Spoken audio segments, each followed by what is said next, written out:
Kapag dumating sa puntong pakiramdam natin hindi na natin mahal ang isa't isa, mahirap tanggapin. Kasi hindi lang basta relasyon ang nawawala, kundi yung mga pangarap, yung mga alaala at yung tiwalang binuo ninyong dalawa. Pero tandaan mo, hindi lahat ng pagkawala ng init ay ibig sabihin tapos na. Minsan, kailangan lang balikan kung saan kayo nagsimula. Kailan kayo huling nagtawanan? Kailan huling nagyakapan ng walang dahilan? Baka kasi hindi naman nawala ang pagmamahal. Baka natabunan lang ng pagod at problema.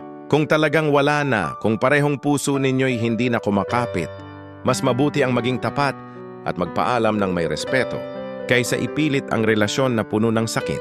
Dahil ang tunay na pagmamahal, hindi lang tungkol sa pananatili, kundi kung paano kayo nagiging totoo sa isa't isa kahit sa huli.